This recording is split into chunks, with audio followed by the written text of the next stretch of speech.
8. Frank Lucas September 9, 1930 to May 30, 2019. By the 1960s, gangster and drug kingpin Frank Lucas had constructed an international drug ring that spanned from New York to Southeast Asia.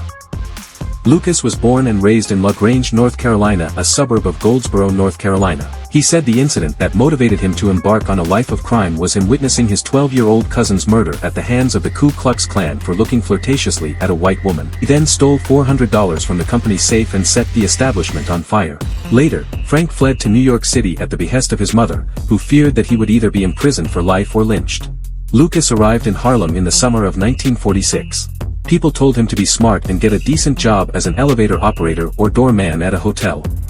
But Lucas saw how real money was made on the streets, through illegal gambling and drugs. With each ensuing crime, he became more bold and ruthless. He first robbed a local bar at gunpoint. Then he stole a tray of diamonds from a jewelry store, breaking a guard's jaw with a slug from his brass knuckles. Feeling confident, he brazenly broke into a high-stakes crap game at a local club and robbed all the players. Then, in the summer of 1966, on a crowded sidewalk, Lucas shot a local thug who reneged on a dope deal. His efforts caught the eye of Ellsworth "Bumpy" Johnson, a longtime Harlem gangster who controlled gambling and extortion operations. Johnson died in 1968, leaving the control of Harlem up for grabs. Lucas took the opportunity to seize as much territory as he could. Frank Lucas realized that to take over Johnson's operation he needed to break the monopoly of the Italian mafia. His idea was to bypass the mafia's heroin trade in Harlem, and go directly to the source of the drug. By 1968 the Vietnam War had been raging for several years. It was common knowledge that U.S. service personnel had been exposed to many different illegal drugs, including heroin.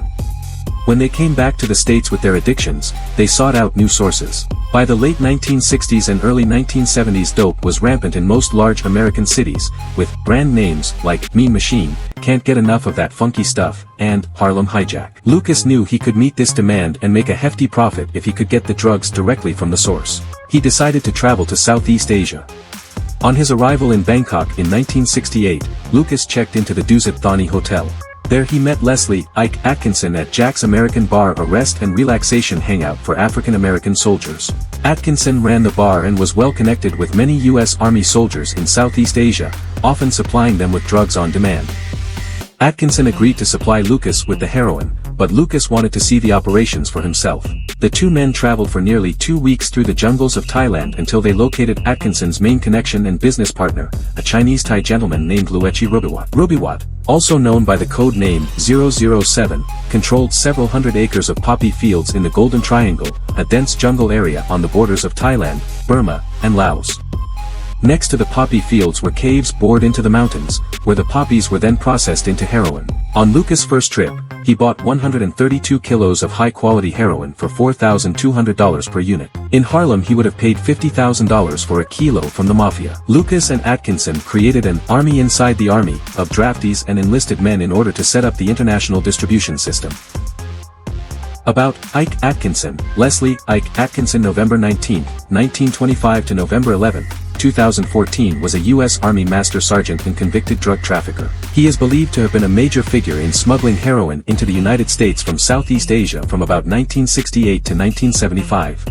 Atkinson was charged in 1987 and released from prison in 2007 and died in November 2014 at the age of 88.